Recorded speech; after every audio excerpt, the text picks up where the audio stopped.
Senhoras e senhores, bom dia. Damos início ao segundo dia do Seminário Internacional Culturas da Inovação, edição França.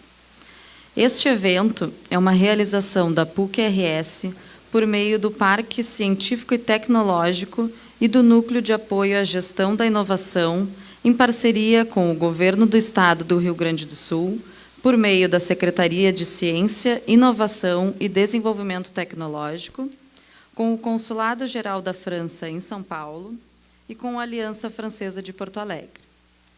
Gostaríamos de aproveitar este momento e convidá-los para o próximo Culturas da Inovação, edição Canadá, que acontece dias 2 e 3 de outubro. Acompanhem nossas redes sociais, Facebook, Twitter e LinkedIn, e em nosso portal da inovação, o Inova Lab. Antes de iniciarmos, informamos algumas recomendações gerais. Dentro das pastas, vocês encontrarão um formulário de avaliação. Solicitamos que preencham e entreguem para nossas recepcionistas ao final do evento.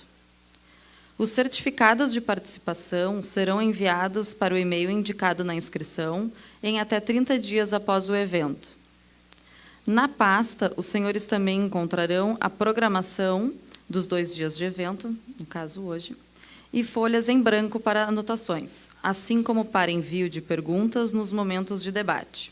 As perguntas serão recolhidas por nossas recepcionistas durante o debate. As palestras serão ministradas em francês e contam com tradução simultânea.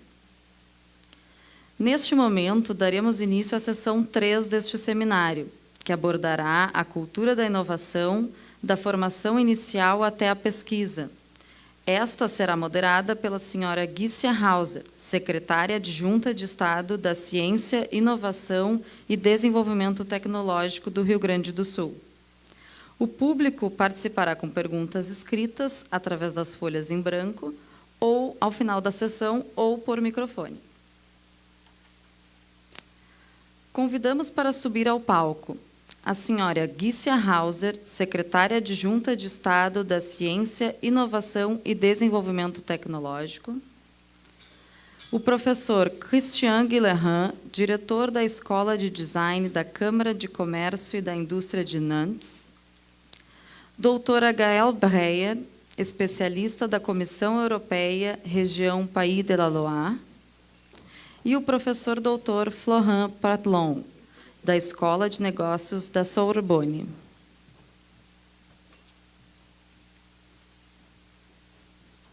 Convidamos agora para proferir a primeira palestra desta sessão o professor Christian Guilherand, que abordará o tema O Design como Vetor da Inovação.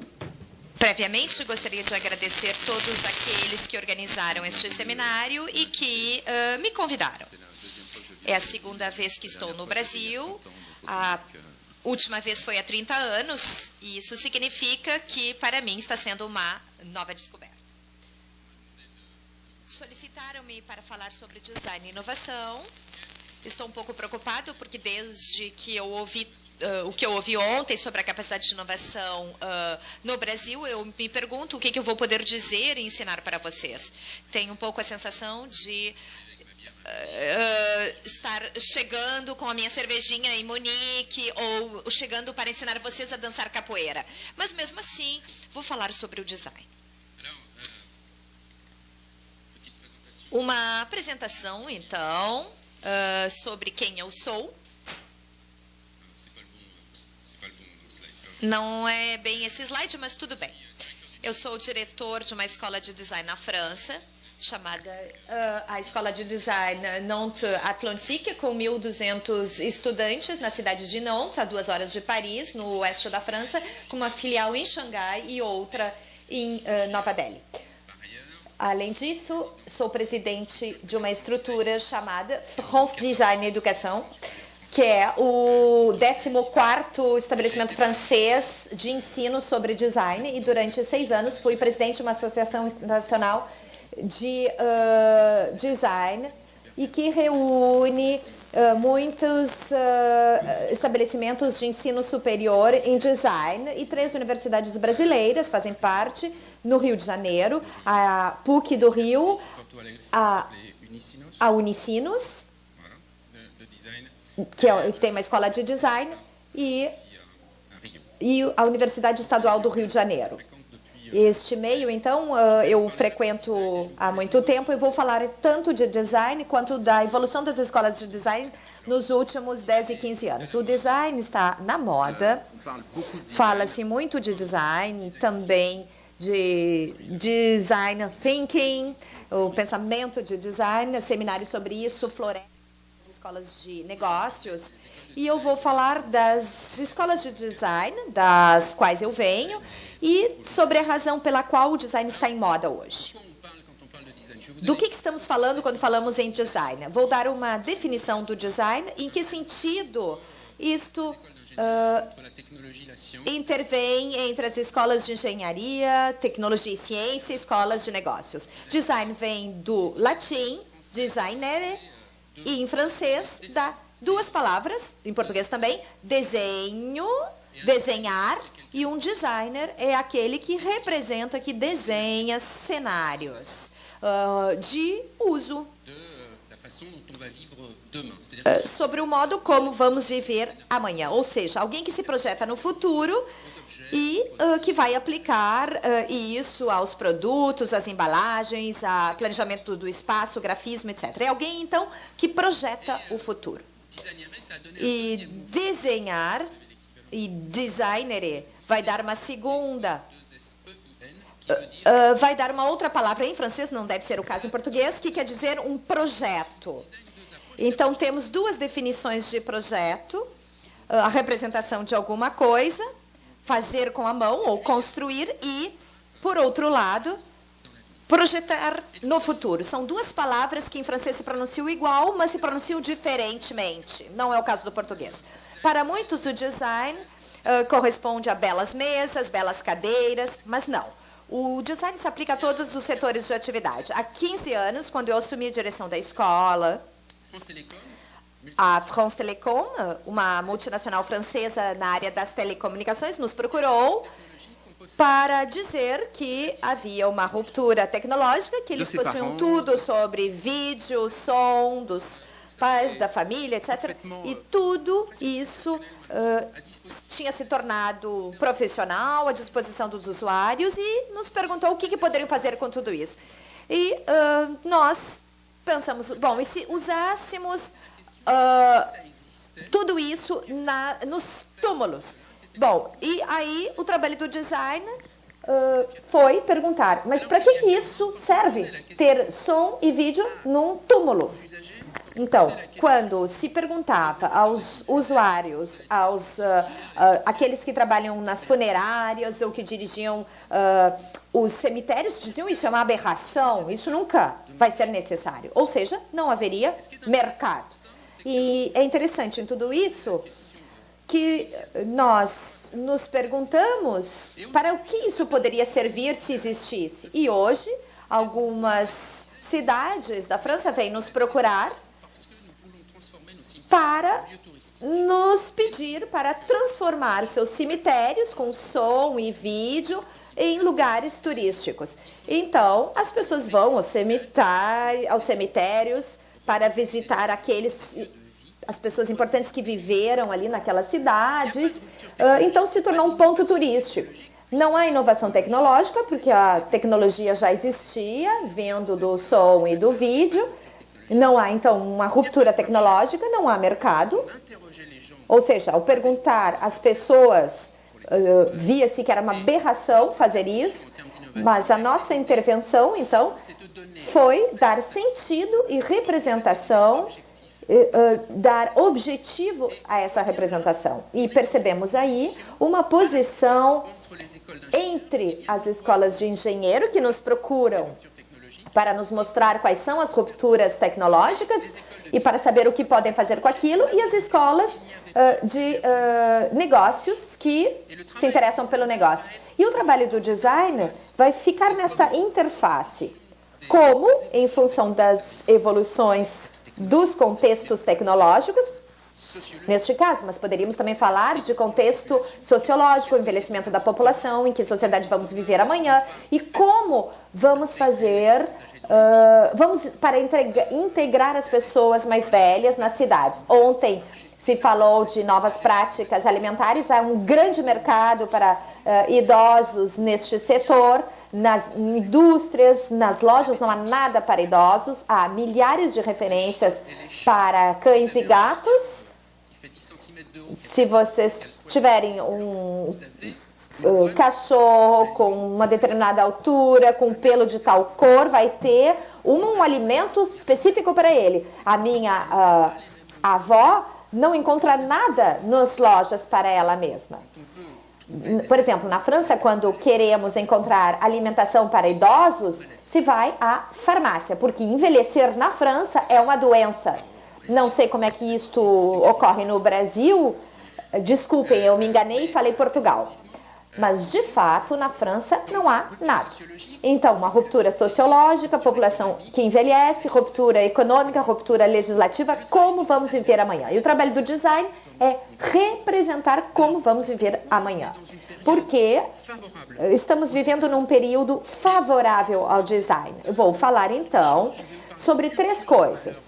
Cultura, valores e moral. Vou falar sobre novos paradigmas industriais e sobre uma nova abordagem do marketing.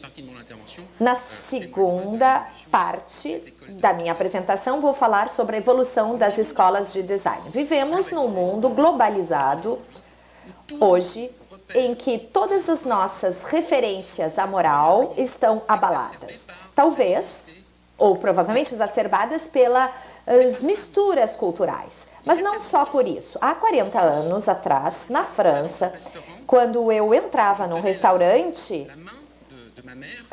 segurando a mão da minha mãe, há mais ou menos 45 anos, eu escorregava numa batata frita, minha mãe me xingava dizendo, cuidado onde você pisa.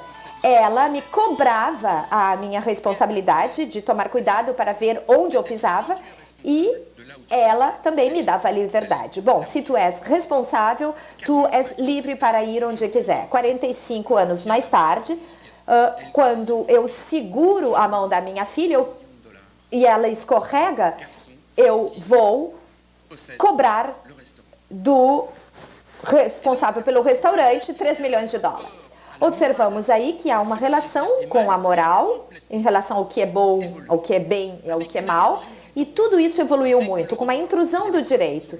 E quando o direito se sobrepõe à moral, bom, evidentemente, temos aí a questão da liberdade. O problema é que esse misto das culturas com o qual nos confrontamos nos faz questionar as nossas relações com a moral, pois os valores não são os mesmos, as religiões não são as mesmas, nem as crenças. E o único modo de dizer onde está a verdade é através do direito em detrimento da moral. Ou seja, eu como porco e o meu amigo muçulmano não come porco porque a sua relação com a religião e com a alimentação é totalmente diferente. Bom, quem está certo, quem está errado? Ninguém, evidentemente. Mas percebe-se que estamos numa relação com a moral e com essa transcendência acima de nós que nos ultrapassa. E o único modo de administrar isso é através do direito em detrimento da moral e da cultura. E é um verdadeiro problema, porque como vamos administrar isso? Há um questionamento de todos os nossos valores, nossas culturas e moral. E no mesmo momento, os 2 pilares do progresso sobre os quais assentamos nosso progresso estão sendo abalados. Um deles é a tecnologia e a ciência. Durante milênios, a ciência foi um vetor de progresso. E ela é, evidentemente, vetor de progresso. E espera-se que ela o seja. O problema é que fomos tão longe nesta busca.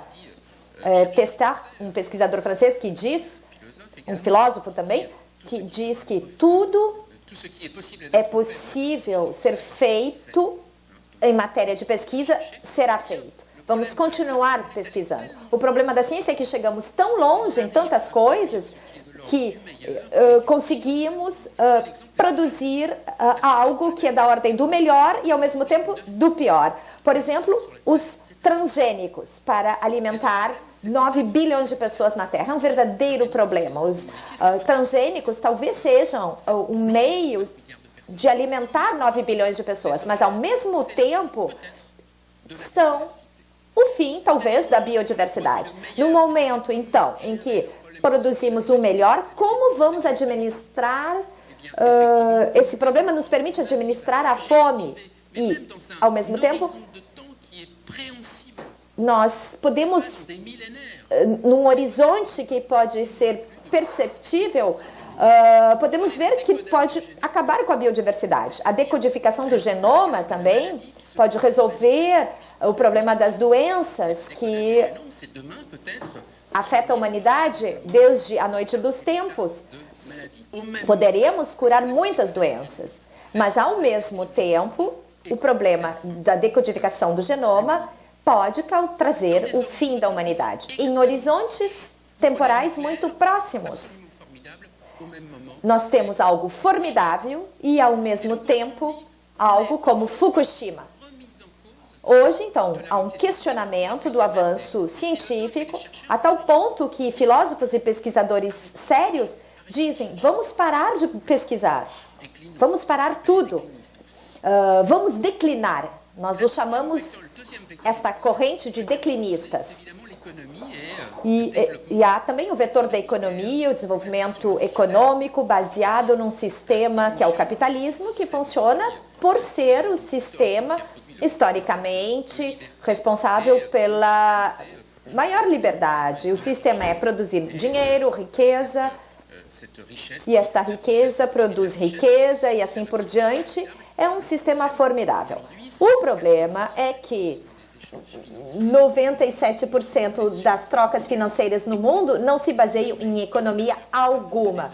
São computadores que comunicam com computadores, financistas que comunicam com financistas e que criam um problema maior de gap entre aqueles que se tornarão os mais ricos e aqueles que vão ficar à margem, tornando-se cada vez mais pobres. Este sistema formidável que deve carregar toda a população nos foge. É interessante, Marx previu o final do capitalismo materialista através do proletariado. Isso não aconteceu.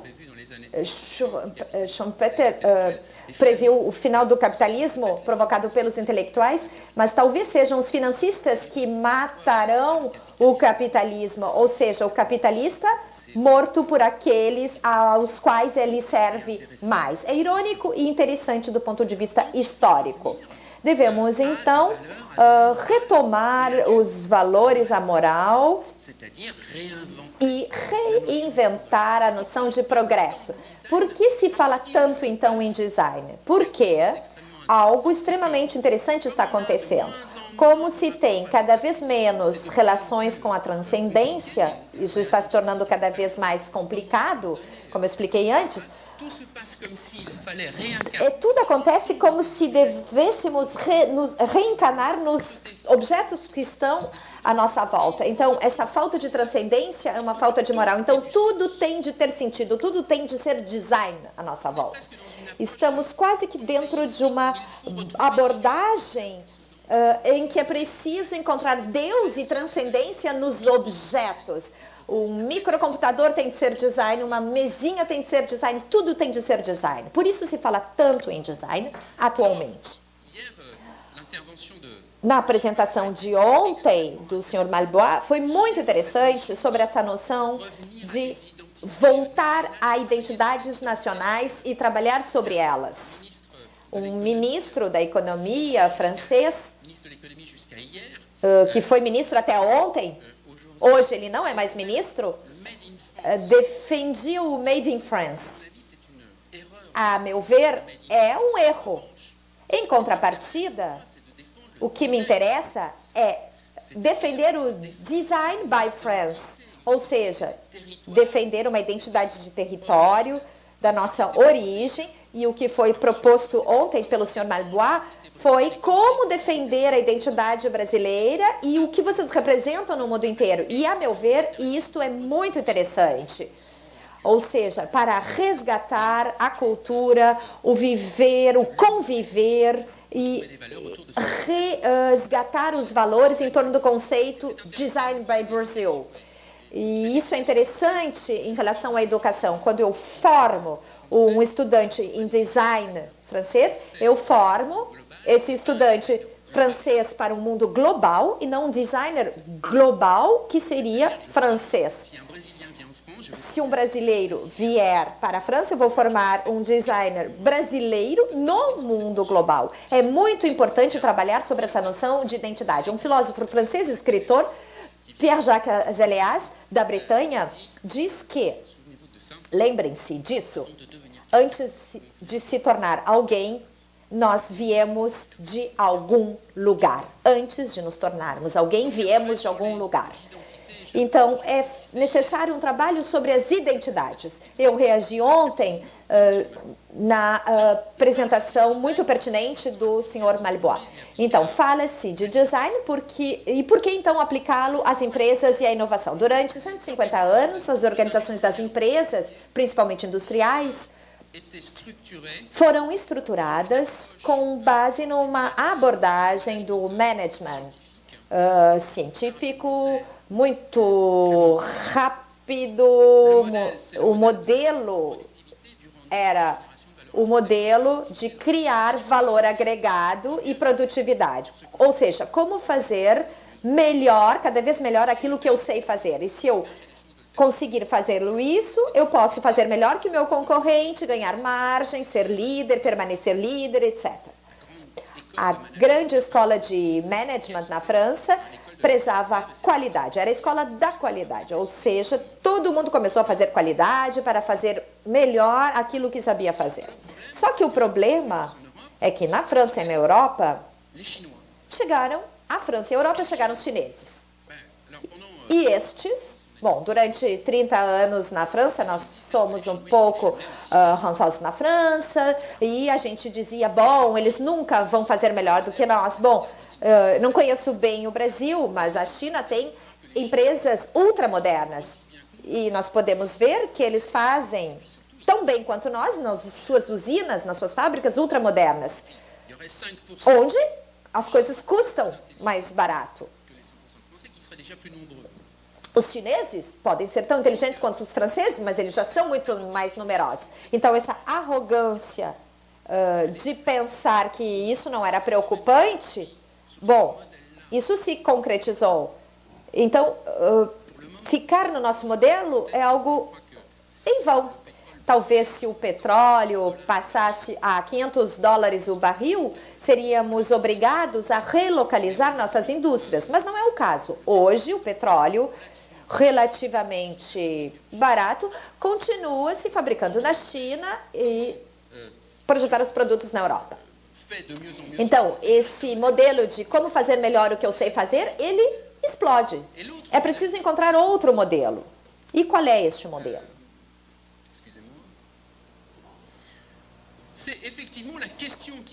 E a questão levantada hoje entre as empresas é como fazer melhor o que eu sei fazer e, além disso, qual é a minha capacidade permanente de fazer algo diferente com o que eu sei fazer.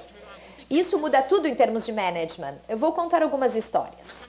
Trabalhamos com uma empresa que fabricava tecituras de fio de aço, códigos de malhas de açougueiros nos abatedouros. Bom, os chineses fazem isso.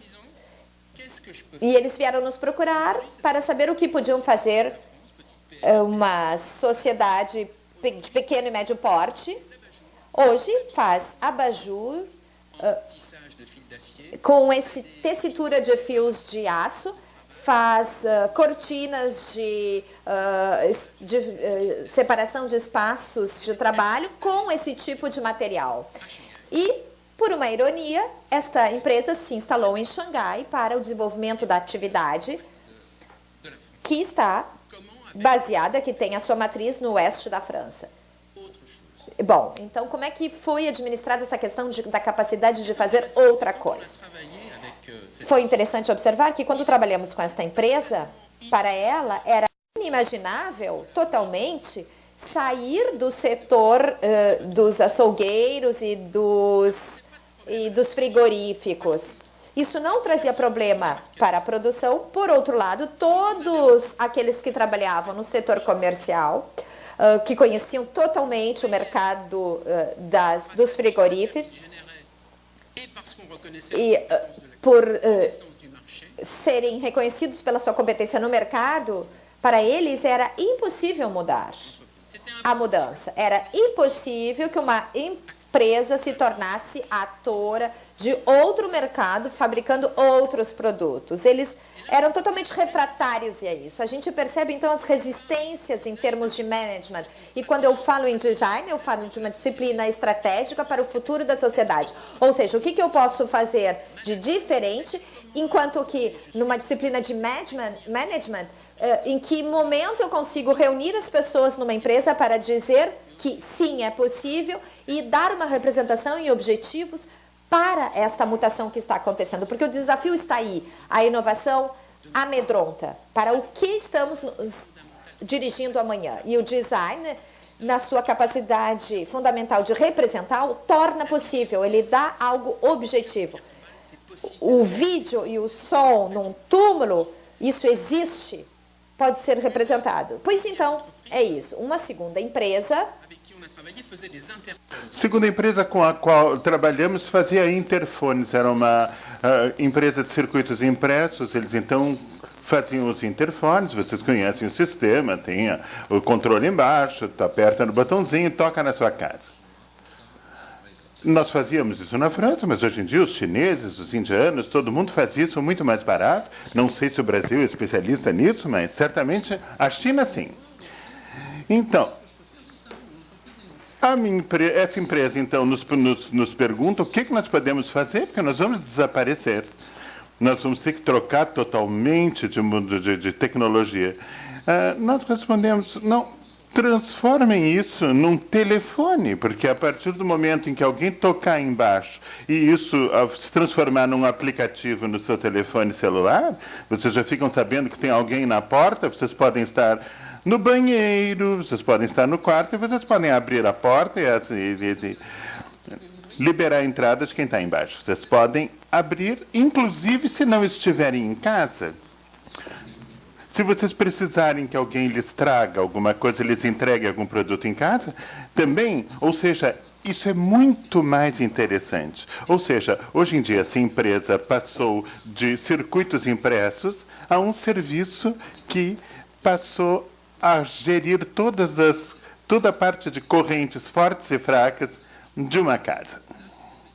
Então, essa sociedade hoje mudou. Ela era incapaz de fazer isso sozinha porque ela estava completamente cega diante da ideia de que o seu produto eram os circuitos impressos. Ou seja, ela mudou, ela inovou.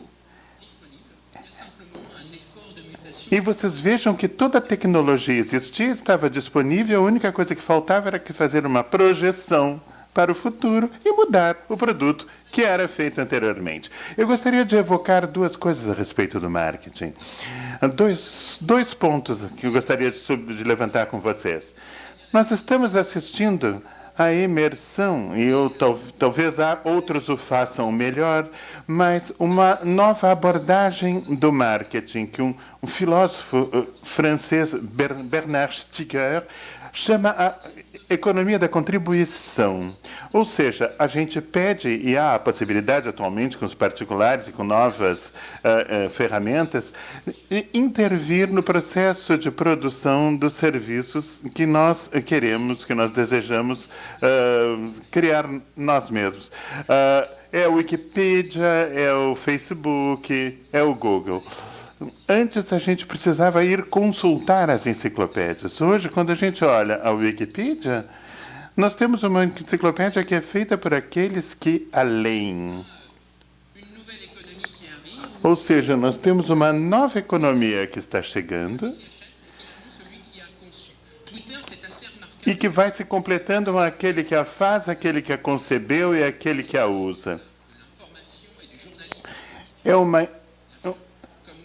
O Facebook, por exemplo, é um grande progresso do jornalismo, da circulação da informação. O Facebook, o Twitter, as redes sociais. Cada vez mais nós assistimos a uma contribuição. O Facebook foi feito para o uso daqueles que queriam fazer um uso útil dele. Porque se alguém disser que isto não serve para nada, essa pessoa pode nunca utilizar esse serviço, mas quem quiser utilizá-lo para trabalhar pode criar uma infinidade de utilidades. Eu, por exemplo, tenho todo um sistema de trabalhos com os meus alunos de comunicação que acontece através do Facebook. Se eu quiser dar uma aula amanhã às 8h30 para os meus alunos, eu simplesmente marco pelo Facebook, posso me comunicar com eles e dar essa aula, inclusive à distância.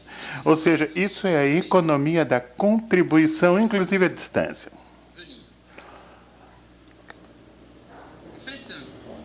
Na realidade, o marketing baseia-se em dois pilares. O pilar do consumo, o consumo de massa especialmente, e o ciclo de vida dos produtos. E aí, então, chegamos ao início de uma revolução. Hoje em dia, vocês compram uma lava-louças. Daqui a 3 anos, vocês deverão trocar esse lava-louças, vão comprar um carro. Se vocês comprarem um carro, vão ter que trocar em 4 anos. E tudo isso vai obedecendo ao que os americanos chamaram de obsolescência programada. Isto, quando foi concebido, era considerado como um processo virtuoso, porque criar um produto significava criar valor agregado e, assim, no progresso desse produto, mais valor agregado, mais progresso, mais saber. Hoje em dia, nós precisamos pensar em termos de natureza, em termos de meio ambiente. Então, a maneira de pensar em tudo isso mudou completamente. Hoje eu preciso me preocupar com a forma como a natureza vai estar em relação com o homem e de que maneira o homem pode salvar a natureza. Ou seja, trocar de lava-louças a cada 3 anos não é razoável. Trocar de carro a cada 4 anos não é razoável. Ou seja, o ciclo de vida dos produtos, a evolução dos mercados e aquilo que foi chamado a inovação criadora vai nos levar a algo completamente diferente. Tem alguns que chamam isso, inclusive, a frugalidade. Nós somos quem garante o uso e a preservação dos recursos da terra. Se eu tiver uma lava-louças que for prevista para durar 15 ou 20 anos, eu tenho obrigação de manter esse aparelho durante 20 anos. Será que eu preciso de 30 lava-louças num bloco de apartamentos? Talvez amanhã nós tenhamos aparelhos que venham a ser utilizados 24 horas por dia por diferentes famílias. E isso vai reduzir essa produção imensamente. Então, os fundamentos do marketing estão sendo completamente revistos atualmente. Então, aquele que fabrica lava-louças hoje em dia precisa pensar no que ele vai fazer amanhã. E vejam bem que são ramos inteiros da indústria que vão abaixo com isso, que deverão mudar ou que vão desaparecer. Eu vou pegar um minutinho agora para falar da evolução das escolas de design. As escolas de design evoluíram nos últimos 15 anos porque o design foi se tornando uma disciplina econômica, uma disciplina estratégica, uma disciplina de management. E hoje em dia, quando se fala de design, se fala de design de criação, de inovação. E isso se liga ao assunto que eu falava no início, as questões tecnológicas. Na maioria das escolas de design no mundo, um ponto muito importante foi a profissionalização. No início, design foi a evolução das artes aplicadas. Há 20 anos atrás, bastava que as escolas declarassem que seus estudantes eram criativos e que a escola era criativa e se tinha uma escola de design. Não interessava o que eles faziam 5 anos mais tarde. A maioria das escolas mudaram e hoje não são mais julgadas sobre a capacidade de criação dos seus estudantes, mas sim na capacidade de encontrar trabalho de seus estudantes. Nós temos a responsabilidade de garantir que nossos estudantes encontrem trabalho. E as escolas são julgadas sobre a taxa de empregos conseguidas por seus estudantes, por seus alunos, por sua inserção no mercado. Isso cria um problema. Quando vocês saem de uma escola de comércio com 25 anos, vocês vão estar operacionais durante um certo número de anos, vocês vão ser chefes, vão ser executivos aos 40 anos.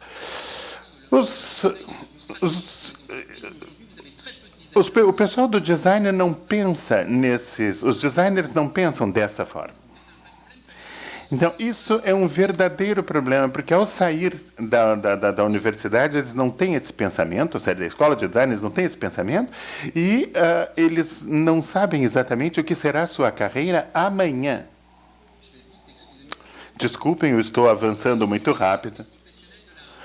Então, nós precisamos formar profissionais da criação. Isso mudou muito as coisas, porque o fato de não ser criativo, mas de ser julgado por pertencer a uma empresa, foi uma mudança de referencial. Há 15 anos atrás, um estudante de design fazia um projeto e escondia o projeto para que ele não fosse roubado por ninguém. Isso era o designer artista, o design que considerava que era a mão divina que o inspirava todas as manhãs e que aquilo que ele conseguia fazer certamente não estava ao alcance dos outros. Então, ele escondia para não ser copiado. Hoje em dia, o estudante de design, ao contrário, ele quer compartilhar, ele quer e ele precisa comunicar, ele precisa saber dividir aquilo que ele faz. Se ele não for capaz de comunicar e de compartilhar, ele não é nada. Então, isto é um problema, porque aí nós esbarramos na questão da propriedade intelectual, nas patentes, etc. Mas todas essas proteções representam também questões, problemas, dificuldades que devem ser também divididas. É preciso pensar conjuntamente nesses assuntos. É importante ensinar a nossos alunos que eles devem saber compartilhar suas ideias ao invés de escondê-las. Então, o compartilhamento, além do compartilhamento, os alunos tiveram que aprender a maneira de gerenciar, o gerenciamento do seu design. O que é um designer gerenciador? É aquele que é capaz de agregar outras pessoas ao seu redor e capaz de levar um projeto adiante, fazendo uma projeção no amanhã. Uma escola de design, eu sei que estou indo muito rápido, eu já estou terminando. A última etapa vai constituir em si, transformar as escolas de design em verdadeiros centros de transformação. Muitos dos projetos que surgem hoje, esses projetos de estudantes, assim, 98% deles vão direto para a lata do lixo. Mas 2 ou 3% podem mudar as coisas e a nossa obrigação é dizer para o aluno: o teu trabalho pode mudar as coisas, a tua ideia é boa e a tua responsabilidade é ir até o fim e te tornar empreendedor. Eu acho que as escolas de empreendedores vão fazer com que emerjam novas escolas de design nos próximos anos. Eu tenho a certeza disso. Profissional, gerenciamento. E essa é a evolução das escolas de design no mundo hoje. Eu vou terminar com uma frase do reitor de uma universidade de Kolding, muito boa escola de design. da empresa Lego, que certamente vocês conhecem, na Dinamarca. Ele diz: as empresas do século XIX, do século XX, perguntaram-se o que era tecnologicamente possível, economicamente rentável. As empresas do século XXI deverão perguntar aquilo que tem sentido. O que é que faz sentido? Muito obrigado a todos. No segmento, convidamos agora para proferir a palestra intitulada Inovação, Formação Inicial, Contínua e Acompanhamento de Empresas, a doutora Gaëlle Breyer, especialista da Comissão Europeia, região Pays de la Loire. Alors, c'est difficile de prendre le relais après un si brillant exposé. Merci, Christian. A apresentação brilhante. Eu gostaria também de agradecer os organizadores por ter a oportunidade de estar aqui novamente hoje e principalmente agradecer a Guixa, sem quem este belo encontro não teria acontecido, não estaríamos aqui hoje. Obrigado, então. Eu vou falar sobre a formação para a inovação. E, para mim, há uma verdadeira pergunta. Será razoável formar jovens para a inovação? Formar para a inovação dos managers? E a apresentação de Marc e de Chantal ontem foram incríveis, mostrando que há realmente um campo, e foi muito bem feito com a experiência deles, que falaram da formação dos a capacitação dos managers da empresa, mas os jovens precisam saber coisas antes de inovar, porque a ideia de inovar está ligada à ideia de fazer de outro modo, mas é preciso antes saber fazer alguma coisa. E temos um verdadeiro paradoxo. Então, sobre a questão da inovação e da formação, bom, todo mundo fala disso. Na região Pays de la Loire há uma excelente escola de design, dirigida por Christian Guillerin, e há muitas outras escolas de engenheiros que ele citou. Eu poderia falar da Escola de Minas de Nantes, da Escola Central de UNAM, da universidade. Eu também poderia falar de Uniris, uma escola de engenharia na área alimentar. E todas estas escolas decidiram pensar sobre como fazer para entregar essa pepita, ou seja, entregar estes recursos de terem conhecimentos e também os recursos para obter a capacidade de ir além do que existe. É um verdadeiro desafio. É paradoxal, mas é um desafio. Então, o meu olhar, como eu expliquei ontem, é de quem faz um trabalho de acompanhamento, de aconselhamento às empresas, mas eu também trabalho com capacitação, formação profissional, às empresas, e também trabalho com a formação inicial, formação de engenheiros e com adultos em fase de transição entre dois mundos, entre duas profissões, e que estão se formando, se capacitando também para como mudar. Eu sou engenheira de formação, então eu fui quase que condicionada a pensar em ferramentas. Tenho um doutorado em ciências da administração e hoje estou no Banco para a Inovação e desenvolvemos uma ferramenta para o auxílio à gestão de programas inovadores. Eu apresentei ontem os processos, as diferentes etapas, e hoje eu me dou conta de que nada vale tanto quanto a experiência. Ter ferramentas é bom, mas o melhor é experimentar, tentar. muitas vezes na experiência, nas tentativas, que nos tornamos mais capazes para ensinar. E para ilustrar isto, eu gostaria de fazer um teste. Vocês querem fazer um teste comigo? Vocês aceitam? Aqueles que concordarem, se levantem, por favor. Ça, c'est courageux, Marc. É bem corajoso isso, hein, Mark? C'est pas de la confiture aussi. Não é. Hoje a gente não está falando de geleia de limão, nem de pastinha de limão. Bom, eu vou solicitar que vocês se coloquem 2 a 2, um à frente do outro. Sauvé par le gong. C'est le ministre. É o ministro, hein? Alors, Foram donc vous vous mettez en face. Então, fiquem 2 a 2 frente a frente e se olhem da cabeça aos pés durante 1 minuto. Tentem observar tudo.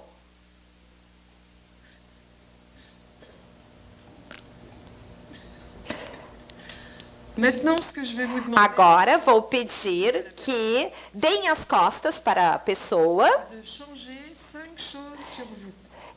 e troquem 5 coisas sobre você. Changer. E discutem entre vocês 5 coisas sobre os dois. Bom, por favor, não trapaceiem.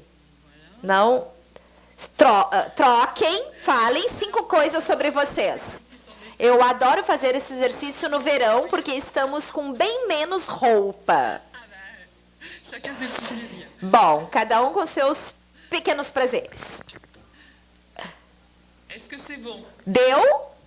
D'habitude, ça va plus vite quand même, messieurs, dames. Là, on se Às vezes é mais rápido isso. Vamos lá, vamos lá. Falem 5 coisas um sobre o outro. Troquem. Troquem 5 coisas. découvrir les 5 choses Troquem sur 5 la personne à coisas côté de vous. sobre a pessoa que está ao seu lado.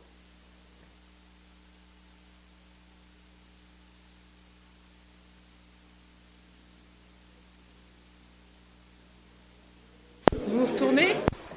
Agora se voltem, virem de novo e olhem as coisas que vocês trocaram.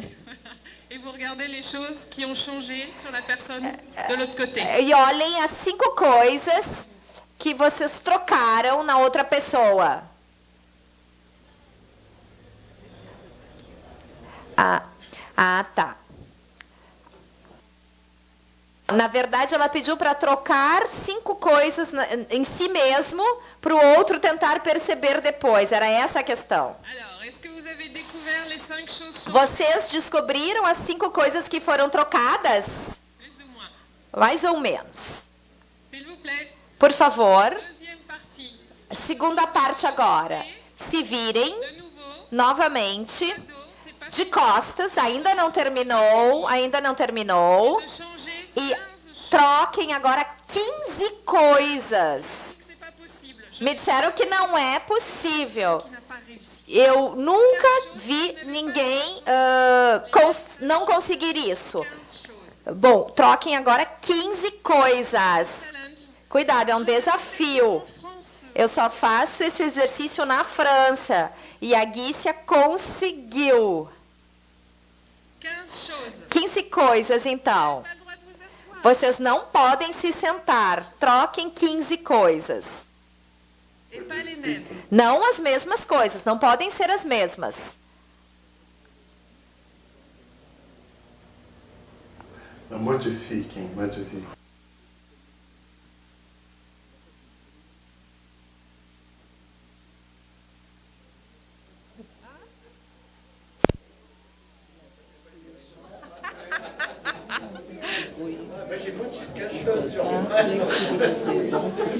Alors, Ah oui, mais c'est compliqué. Et puis, tu as certaines cultures où changer, c'est alors, je vous Eu proponho, então, fazermos um balanço desse exercício, uma explicaçãozinha. O que aconteceu? d'abord merci à ceux qui ont osé participer. Bom, muito obrigado àqueles que participaram e parabenizo-os. A primeira coisa é o fato de se colocarem em perigo. Aqueles que aceitaram realizar o teste se colocaram numa situação de risco e vemos que nem todo mundo fez isso. Então, a inovação não é só ensino, é também ousar não conseguir.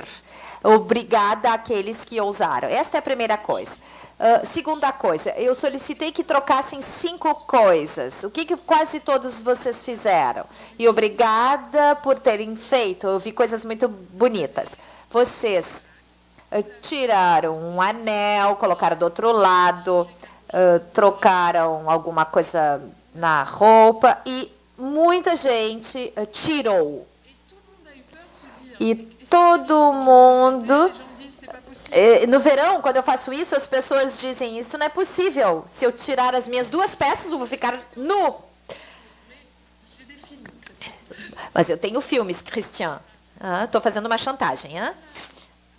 A segunda coisa, então, quando temos uma exigência fraca, eu solicitei trocar 5 coisas. E a primeira coisa é retirar. E o que amedronta na inovação, na implantação da inovação, é a pergunta, o que eu vou perder? E o que é que eu vou abalar como hábito e como algo evidente? Por exemplo, o meu anel, a minha aliança, que está na esquerda, que mostra que eu sou casada. Se eu trocar de mão, isso pode me deixar pouco à vontade.